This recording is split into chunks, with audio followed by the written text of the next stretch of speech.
Good afternoon and welcome to IAP2 Australasia's Lunch with an IAP2 Ambassador webinar. And joining us today is Jan Taylor. My name is Kathy Moses and I will be the moderator for today's event. I would now like to introduce our Ambassador, Jan Taylor, speaking on the topic, Embracing Community-Owned Solutions. Jan Taylor is the Principal at JTA Australia and has been a member of IAP2 Australasia for 8 years. She has acted as a judge of the Core Value Awards, and JTA was an inaugural sponsor of IAP2 Australasia. Her experience covers a wide variety of sectors, and she is an experienced public speaker both nationally and internationally. Jan is a strong mentor in the field of community and stakeholder engagement. Thank you very much, Jan. Hello, everyone. I need to warn you up front that I can talk under cement. I've worked in this area for a long time, so I have days and days of information in my head, and I'm going to try to bring it all down to 30 minutes. But what I'd also like to do is to make sure that it's as interactive as possible. I'm absolutely happy to be interrupted with questions, with comments, whatever, so feel free to do that. I'll only see your interruption, as it were, or intervention when the question comes up. But first of all, let's talk about consultation. I suppose from my point of view, consultation isn't that unless it's genuine, transparent and open. Now, they're pretty big words. The reality is, as many of you would already know, the days of genuine, transparent and open consultation have largely gone for a number of reasons, mainly risk management or risk aversion, but certainly increasingly today, consultation is being done either on a public relations basis, the old PR, very narrow definition, or through online surveys that in a sense separate communities from bureaucrats and politicians and other people. So it's pretty tough out there at the moment to get really genuine consultation, and I suppose our view is that unless we sit down with a client beforehand, we're not going to have a clue, and we only like one sort of consultation, which does limit business sometimes. But let's talk about the glory days, the past. Now, in the past, for the big corporates particularly, the multinationals, those sorts of companies, consultation and engagement was very much a badge of honour. They wanted to be able to say that they did it well, and that it was a very genuine and transparent process. They poured millions into it, and that is not an exaggeration. Some of the projects that we've worked on, ones where, say, there were 2 or 3 years in length, the client was an amazing individual or icon, as it were, because there really was no limit to what they were prepared to do so that we could stand up there and honestly and credibly say, this has been a genuine exercise. Now, that's the past.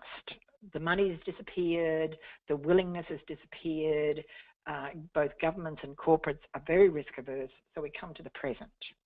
Now, the present is a completely different world. Everything about engagement and consultation is extremely tightly controlled. Everyone wants a small target, and in many cases, there is no such thing as genuine consultation. I say that based on the fact that with some jobs where we've been approached to do it either by governments or by corporates, it is crystal clear that our idea of genuine consultation and theirs is markedly different. I don't call genuine consultation invitation-only meetings, or invitation-only meetings aren't consultation, maybe I should put it that way. The reality is that you can't, none of us as true professionals can afford to go into a consultation exercise unless we know it really is consultation. If we don't know that, by all means take the job on, but you need to be upfront and honest with your communities in that you need to call it something else. Call it community interface, call it community liaison, call it public relations, but don't be dishonest enough to play the client game. Now, that's a really black and white statement, and some bureaucrats who may be sitting there are cringing even as I say that, but the reality is they have to do as their masters want them to do. And I think that overall, the public sector today is very, very risk averse, because if something goes wrong, the politicians will bite the hand that's trying to feed them with consultation and engagement. There are exceptions.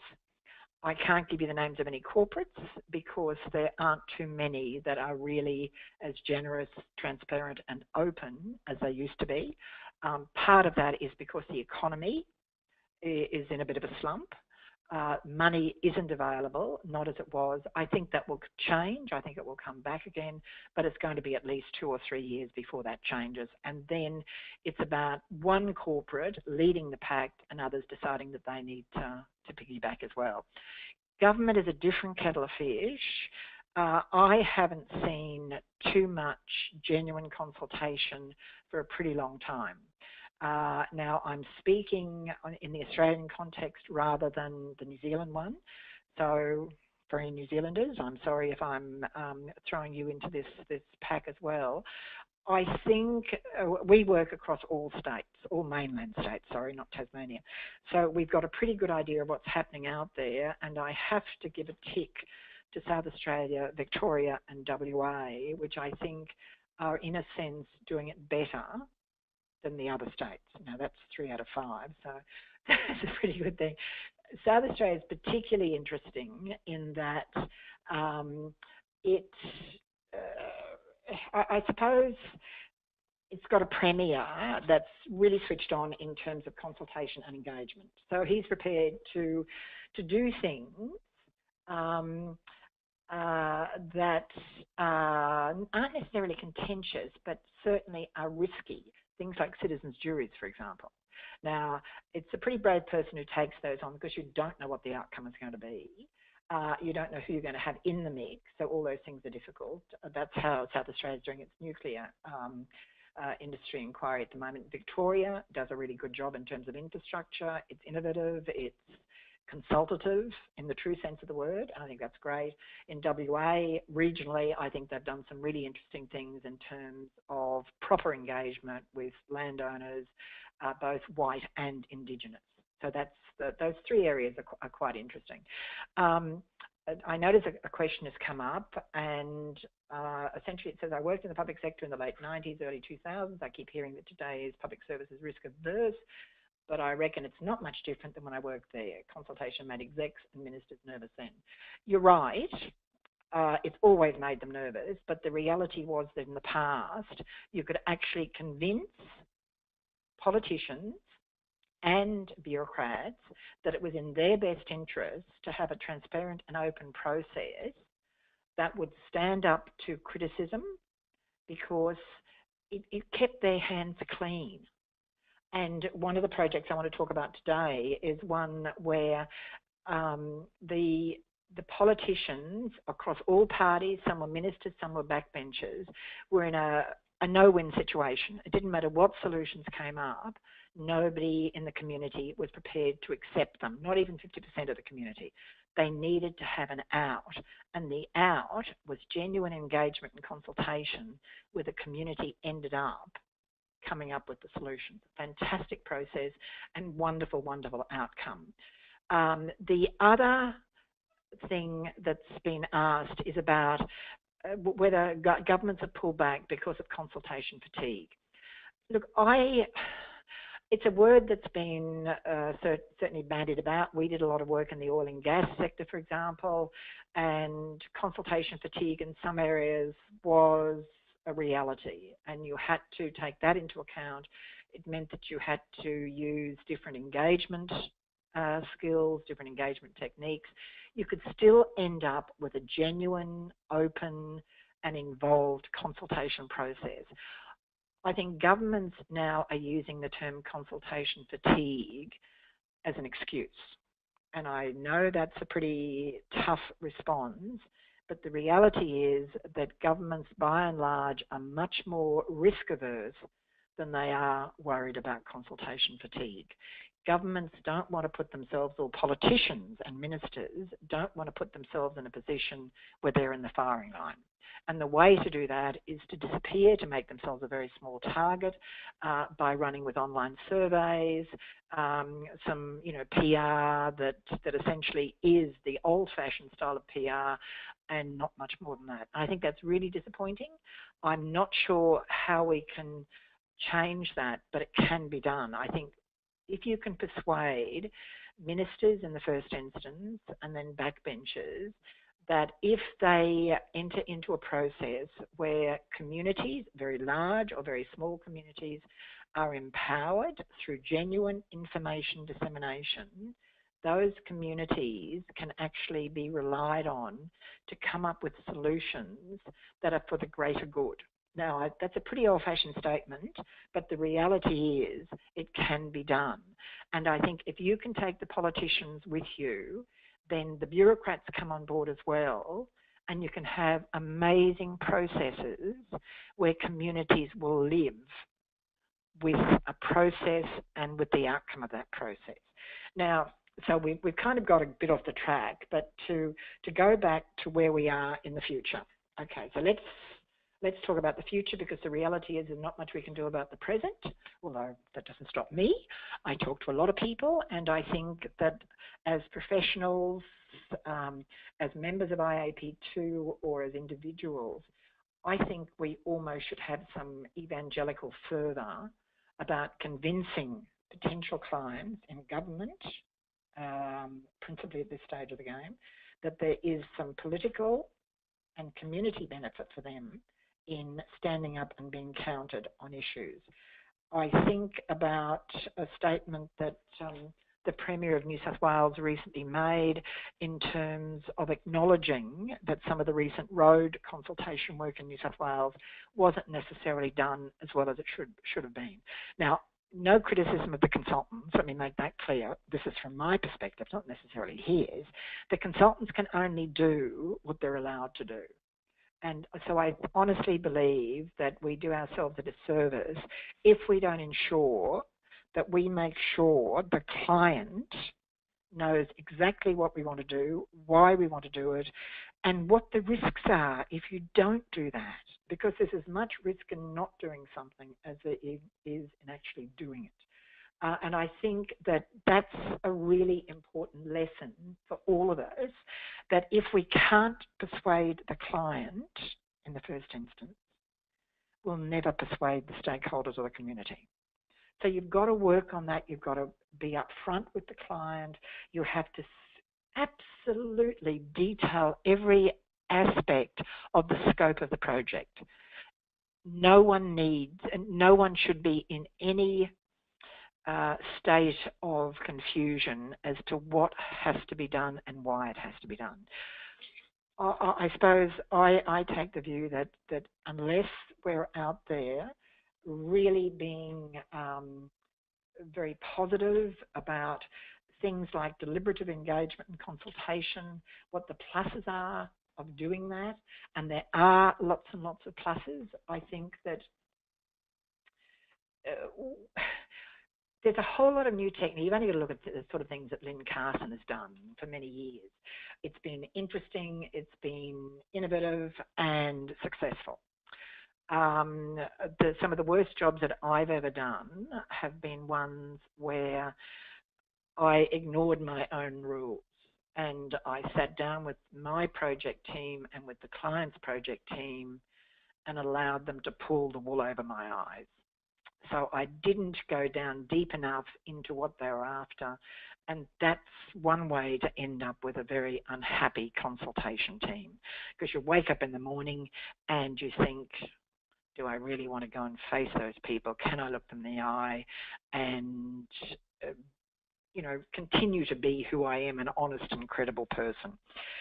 Having said all of that, what I think we have to do now as consultants is to persuade politicians that they can distance themselves from tough decisions through engagement, through consultation, and by empowering communities with information, education, so that at the end of the time, communities can come up with an outcome that they're prepared to live with, even if their own narrow objective is lost. I've seen it happen. It is the most wonderful feeling to be part of that. But you have to accept that when you go into an exercise like that, having convinced the politicians, having convinced the bureaucrats, you then go into a community that has a number of givens, and you have to work within those givens. And those givens are cynicism, skepticism, mental and emotional health issues, and I really mean mental and emotional health issues, and I'll come back to that, where distrust is alive and well, with you as a consultant, with you, with the bureaucracy as the client, and with all the politicians. I've worked on one job where there were 102 elected representatives. Let me tell you, that was a job and a half, living, working, breathing, eating, drinking coffee with those on an absolute daily basis for a 3-year period of time. But they were on the journey. They were on the journey with the community. They knew what the community did. They were never caught short by community members coming in and complaining about something that had or hadn't been done, because they always knew what was there. Can I also just briefly go back to that mental and emotional health issues? I've seen communities where they are hurting so much, where they're virtually on the verge of a mental breakdown because the project has been so disruptive, so discordant.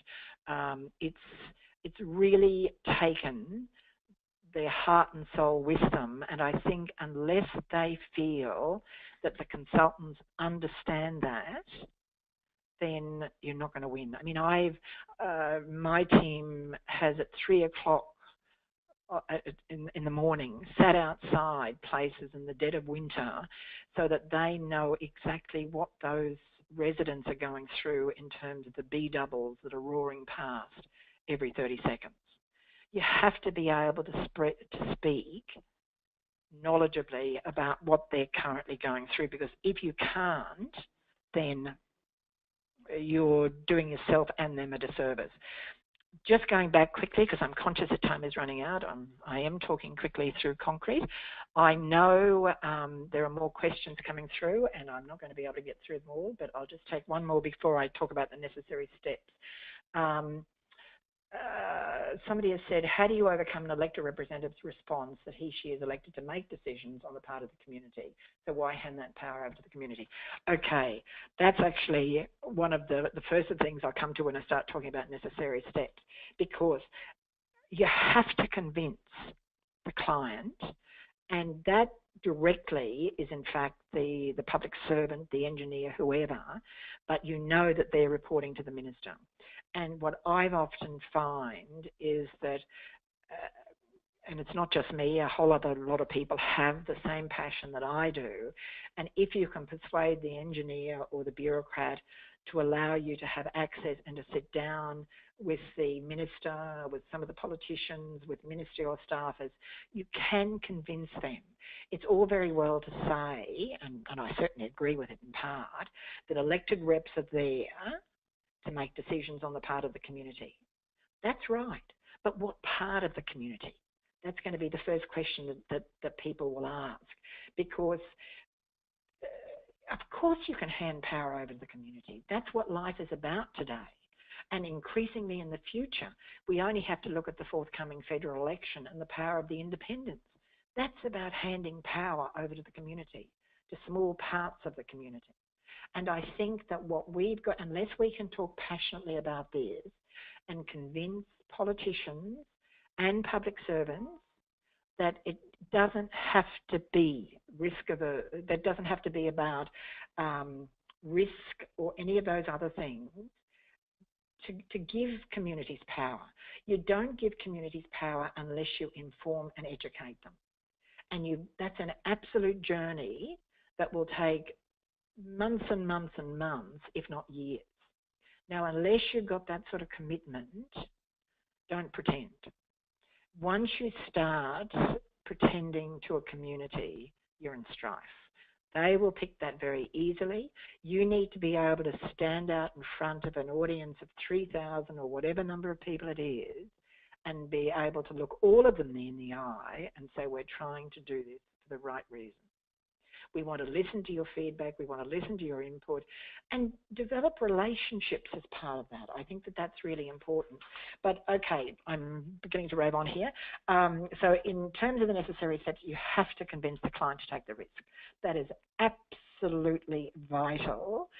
And I think politicians will increasingly come that way because they see so many difficulties in terms of infrastructure projects. They know there is a really strong minority of opposition to any infrastructure project.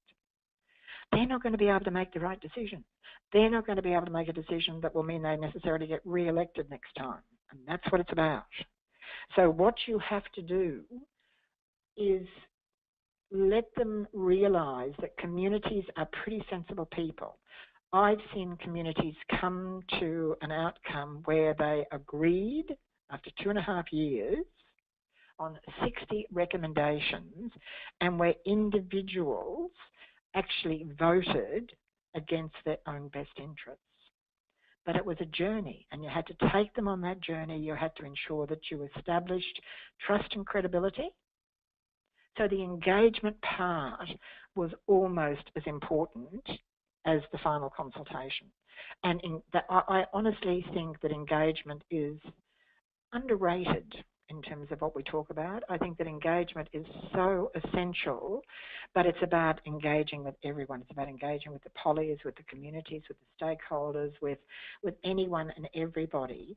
And not only ensuring that there's trust and credibility, but also that everybody understands where you're trying to get to. If you can't explain that, then it's not going to work. It is just not going to work. So you've got to take everybody on the journey with you. And if you do that, it can be a very long journey. People will stay involved. And I think that one of the things that's really important, and I learned this very early with a fabulous job that we once got, the reason that we got the job with not too much experience was because, unlike the others on the shortlist, when we're all asked the same question, what do you think the community feels about blah, blah, blah, blah, blah? Our answer was totally upfront and honest. We don't know that. We're going to have to get out into that community. We're going to have to travel in that community's geography. We're going to have to listen to the community. We got the job because of that. We said we knew nothing. We had to listen to the community, and I think you've got to be prepared to almost expose your own vulnerability, because that will bring people on side with you. You've got to be prepared to sit down with people on a one-to-one basis. There have been jobs that I've done where at the end of the process, I was so caffeined out, I could sit there for 3 hours and tap my foot because of all the adrenaline I just couldn't get rid of. But okay, so having said that, you've got to have lots of one-on-one meetings. You've got to be confident enough of yourself to do that. You've got to really get to know people and build relationships. And I suppose the other thing is you have to develop that same trust and respect with the client. The client's job may be on the line, particularly as a public servant. They've got to know that you've got their best interests at heart. So it's a two-way flow. They've got to be prepared to understand that you have their best interests at heart, even as you're protecting the independence and importance, significance, whatever word you want to give to it, to the community itself. In terms of so you do all those things. You ensure that they know what's what. The other thing that you have to do, you've got to persuade the project team not to rely on their own expertise, but to be able to bring in independent technical experts to educate and inform the public. They've got a distance from the client, so again, the community is more likely to trust them. And you've got to maintain the continuity of engagement of the people. I can remember once doing a health impact assessment and being told it would take 3 months. It took 3 years. It was a horrible problem health-wise, and we kept a group of citizens, community members and stakeholders attending weekly meetings for that whole period of time. They were constantly engaged. They knew that what they were doing was on behalf of a wider community, and they really wanted to represent that wider community. So you can keep them engaged. You've got to make sure that everybody understands where you're trying to go, that objective thing again, and you can develop consensus. If there's trust and credibility in who and what you are, and you've got the support of the client through the process. In terms of how you then measure success, I think that what you've got to do is you look at the outcome. Were there outcomes that you can look at that in any shape or form represent what you talked about originally with your objectives? In most cases there will be, because you'll be changing what you do as you move along the journey. Because you've got to change techniques, you've got to change tactics, you've got to do a whole range of things that will ensure that at the end of the time, you can say to the client, you guys should be pretty happy with this. This is an outcome that meets the objectives. This is an outcome that has the community taking ownership of it. Now, they're not all going to be 100% happy, but they can live with the outcome. And that is the absolute essence of success. If a really big, broad community can live with what's been agreed, there'll be a lot of talking, there'll be a lot of coffees, there'll be a lot of getting together, but it really can be done. And I have to tell you, as a consultant of long-standing, that when you get there, it's the best feeling that you can ever have, and your team will be over the moon because they can wake up each morning and look at themselves and think, I contributed to that. And what's even better is that you can then go to those communities afterwards. And I've done it 5, 6 years later, and people will come up to me in the street and say, oh, I haven't seen you for ages. And they'll give me a kiss and a hug. And honestly, it sounds bizarre, but you can get such a buzz out of that. And it's a little bit like being a facilitator or somebody at the front of a public meeting. We've all done revolting public meetings. There are times when you should do public meetings and times when you shouldn't do them. You've just got to be a good judge of it and give the client some awareness of the ups and the downsides. But to have a really angry group of people in front of you, you know, at 8 o'clock on a Sunday morning with their cattle dog sitting in the front row with them, can be a pretty scary experience, but it can be a wonderful experience if at the end of the time you actually get some hugs. Not bad. Look, this is the end of it. I've talked for a very long time. I hope there are some following questions. I'll be only too pleased to respond to those. And it's been a fabulous experience working with both Carly and Kathy at IAP2. And I hope for those of you who are in attendance now or watch this later, that you've enjoyed it. Many, many thanks for being part of it today. And I did warn you at the beginning that I can talk under concrete. I can do this for 2 days non-stop. Pretty scary thought, but it's been a pleasure. Many thanks. Thanks, Jan. It's been a fantastic session. We have really enjoyed it, and we just appreciate your insights and the time that you have taken to put this presentation together. On behalf of IAP2 Australasia and Jan, thank you all for attending today's event. Now, if you have any questions, please don't hesitate to contact Carly, our membership coordinator, via email, which is carly@iap2.org.au. And once you leave today's webinar, you will receive a survey on today's presentation. And if you could take a few moments to complete the survey, it would be greatly appreciated, as your feedback is very valuable to us. You'll also receive a follow-up email within the next couple of days with a link to view a recording of today's webinar. So once again, on behalf of IAP2 Australasia and Jan, thank you for joining us today, and we wish you the best for the rest of your day. Thank you very much.